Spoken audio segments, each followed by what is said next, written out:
Cuarto rostro. La misión a los compañeros, segunda parte. Van un ciego, un sordo y un calvo y entran en una cueva. El ciego dice, veo sombras. El sordo, oigo oír ruidos. El calvo le grita, callaos, que se me ponen los pelos de punta. No queremos entrar en la cueva, sino seguir en salida, para continuar a pensar a la esencia de la misión. Como siempre aconsejamos escuchar o leer los capítulos anteriores para complementar este. Mientras no haya paz entre las religiones, no habrá paz en el mundo. Hans Kuhn. Mientras hay hombres religiosos que viven la esencia de la religión, que es el servicio a la vida y a la paz, hay también hombres pseudo-religiosos que, en nombre de una militancia religiosa equivocada, no tienen inconveniente en eliminar la vida de los opositores.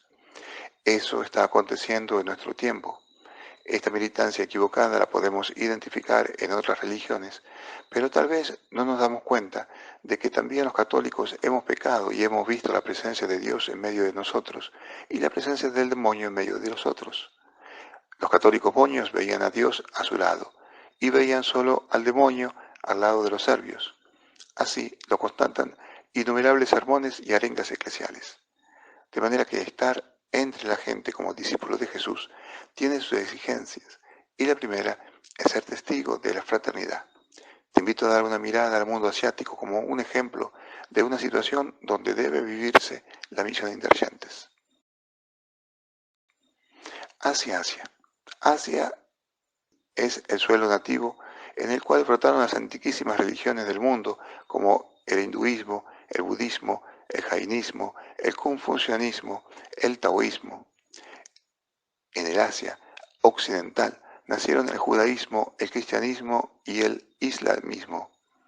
Con la excepción de Filipinas y Timor de Oriente, la presencia cristiana en muchas partes de Asia se caracteriza por grupos cristianos minoritarios, en medio de religiones no cristianas en fase de crecimiento y de dominio, fuera de ser religión. También son cultura, que influyen a lo largo y ancho del continente. Y en este contexto, debe desenvolverse la minoría cristiana del continente. ¿Cómo penetrar en medio de esos hermanos de igual cultura, pero de diversa fe? A esa pregunta responde la misión Intergentes. Está en manos de los mismos católicos asiáticos, que deben acercarse como hermanos a sus hermanos de las otras religiones, al estilo de Jesús, lejos de cualquier aire de superioridad y mucho menos de dominación. Para lograr estar en medio como testigos, es necesario tener presente dos verdades descuidadas por la Iglesia, que San Juan Pablo II, para hacerlas revivir, las retomó tanto de los padres de la Iglesia como del Concilio Vaticano II, y que nos llevan a ensanchar el espacio de nuestra tienda. Olvidamos dos realidades. Como te dije, los padres de la Iglesia se refirieron a dos realidades muy importantes que después fueron muy olvidadas, como algunas excepciones. El Vaticano II las desempolvó para que luego volviesen a caer en el olvido, hasta cuando se le ocurrió a San Juan Pablo II echar mano de ellas.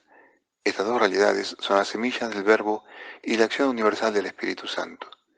Al respecto, el gran teólogo Luigi Sartori afirma: la privatización de Cristo es un riesgo mortal para la misión de la Iglesia. Esta privatización de Cristo consiste en considerar a Cristo propiedad exclusiva de los cristianos y pensar que Él se concentra en nosotros y nada más, como si la historia de la salvación fuese solo un asunto nuestro, como si Dios, que amó tanto al mundo, hubiese enviado a su Hijo exclusivamente para beneficio de la Iglesia. Veamos estas dos realidades que nos hablan de la universalidad de Cristo y del Espíritu. La semilla del Verbo. Les cuento que en un árbol se desató una tremenda discusión entre las semillas que estaban en uno de los frutos. Una semilla decía: yo no quiero salir de aquí, me encuentro bien. La otra le respondía: si no sales de este fruto, jamás llegarás a ser un árbol. Otra semilla intervenía diciendo: yo si quiero salir y quedarme bien al lado de mi árbol. Pero una semilla más callada pensaba: yo sí quiero salir, para ir a un lugar lejano, donde el sabor de mi árbol aún no sea conocido. Finalmente todas las semillas cayeron a tierra, menos la que quería ir muy lejos. Esta esperó que pasara un fuerte viento, y entonces se lanzó, y el viento la llevó muy lejos, donde el sabor era conocido.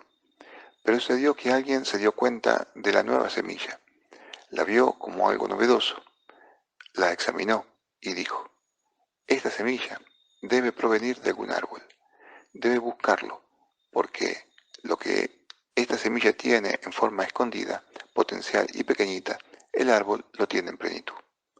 Razón tenía al hablar así tanto la semilla como el árbol.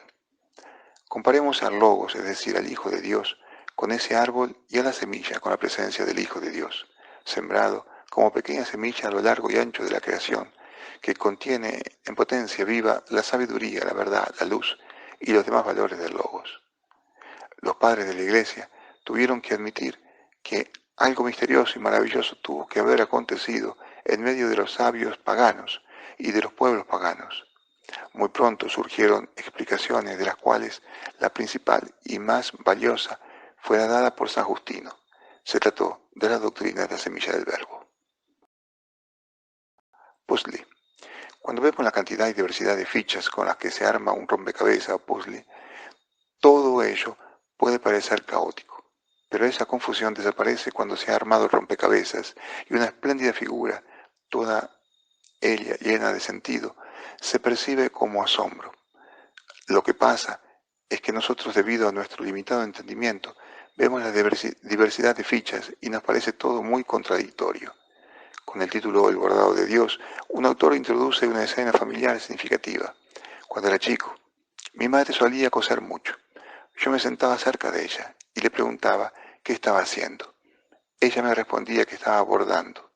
Yo observaba el trabajo de mi madre desde abajo, por eso siempre me quejaba diciendo que solo veía hilos feos. Ella me sonreía, miraba hacia abajo y gentilmente me decía: hijo, ve a jugar un rato, y cuando haya terminado mi bordado, te pondré sobre mi regazo y te dejaré verlo desde arriba. Más tarde escuchaba la voz de mi madre diciendo: hijo, ven y siéntate en mi regazo.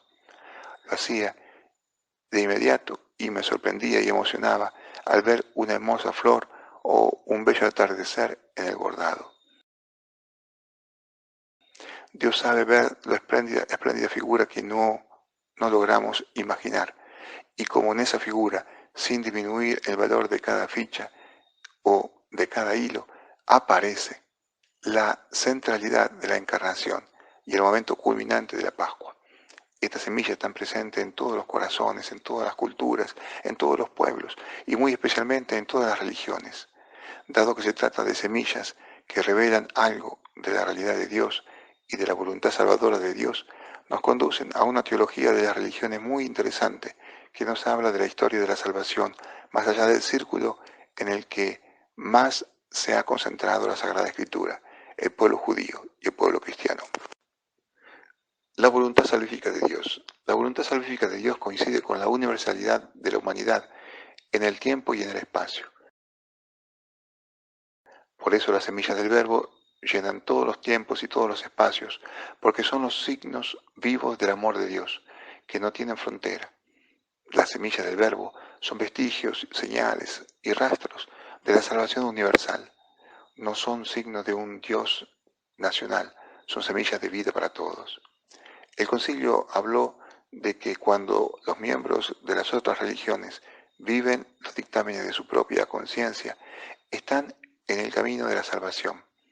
El posterior documento Diálogo y Anuncio, que salió en los mismos días en que fue publicada la encíclica La Misión del Redentor, aporta alguna novedad, dice el documento, a través de la práctica de cuanto es bueno en sus propias tradiciones religiosas y siguiendo su propia conciencia. Los miembros de otras religiones responden positivamente a la invitación de Dios y reciben la salvación en Jesucristo, aunque no lo reconozcan como Salvador. Bien, por último, no te burles porque he sido largo. Quédate un poco más y sigue viendo otro episodio del Éxodo Guarao. Con estos y otros pueblos indígenas estamos caminando aquí en Brasil, buscando su integración y su sobrevivencia. Buena contemplación de la Odisea Guarao. Más detalles al WhatsApp más 58 424 511 46 49. Rezo por ti, reza por mí.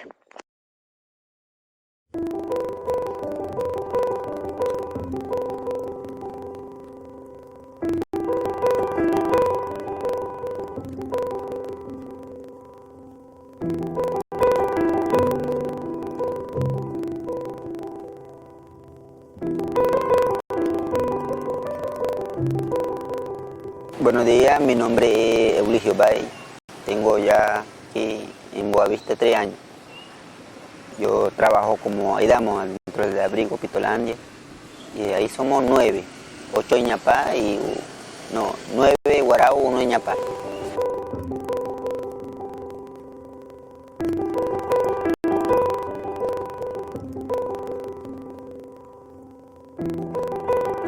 Ahí estamos colaborando, colaborando con nuestros grupos, cada quien tiene su tarea, así como para organizar, así como para mantener, pues. Hay conflicto, pero nosotros pues también sabemos cómo resolver, pues. Nosotros guardamos nosotros mismos, sabemos, los jalamos y todo queda de acuerdo. No tampoco mal ni tampoco bien. Para nosotros está bien, bueno, necesitamos un hogar, un trabajo.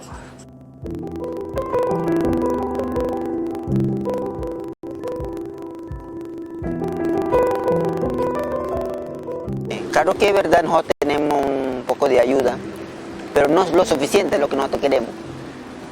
No es lo suficiente porque para nosotros estar bien tenemos que estar en un lugar bueno, así pues, donde uno podemos estar con la familia, nuestro hogar, nuestra casa, porque una familia necesita hogar, necesita casa.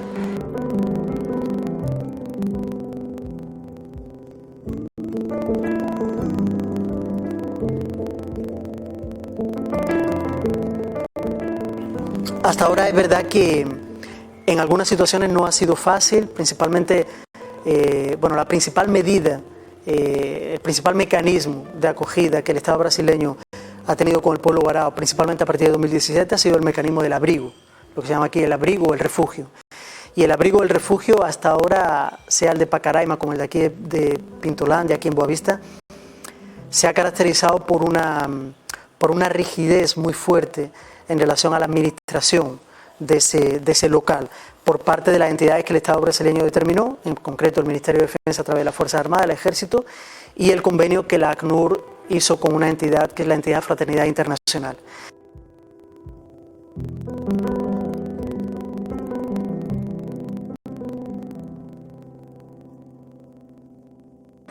No, bueno, antes de yo habían 9 caciques o puro hombre, entonces yo decía, ¿por qué no hay una mujer que sea así? Que también las mujeres, o sea, podemos estar al frente de un grupo, somos capaces, somos fuertes, pues.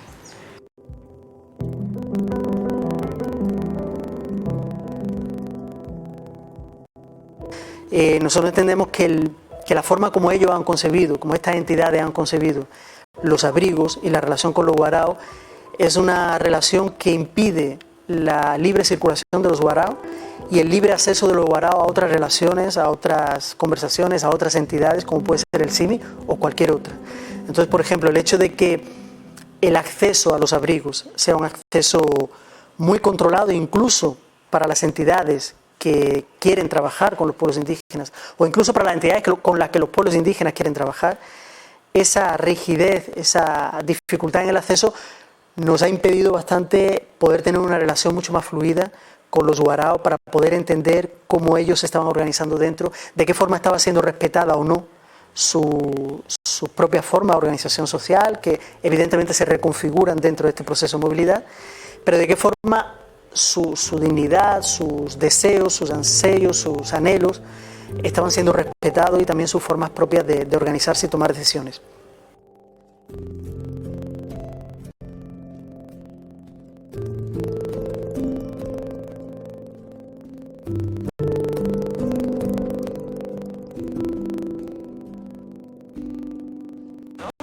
Aquí nosotros estamos aquí, podemos salir, pero no podemos como cosechar, no tenemos terreno. Nosotros queremos terreno, no para propiedad de uno, nosotros queremos como, bueno, para tantos años, pues no sabemos cuándo y qué tiempo se va a mejorar el país. Hasta que se mejore el país, nosotros, bueno, agarramos, de verdad somos venezolanos y nosotros queremos terreno para nosotros cosechar, no para estar dependiendo esperando solamente la marmita, una marmita que viene arroz, carne y calabresa. Para uno poder andar en Curiara, para uno poder pescar, para uno poder sembrar, para uno poder hacer pues lo que nosotros hacemos en nuestro pueblo indígena.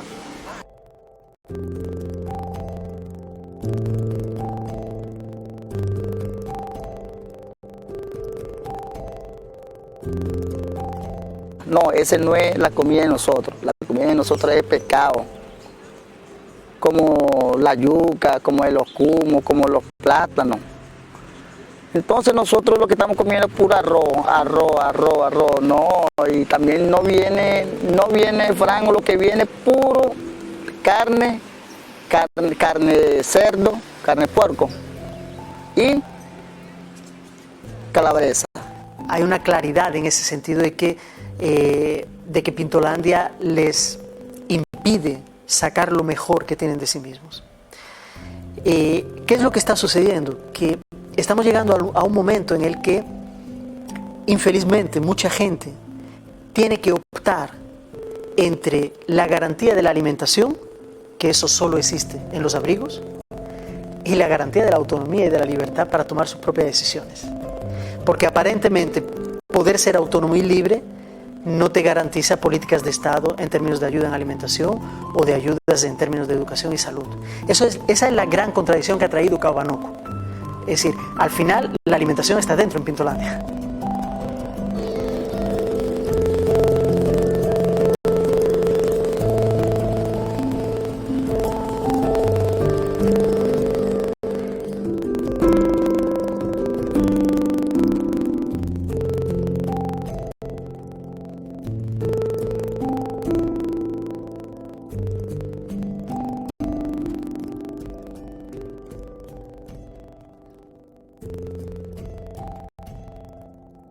Thank you.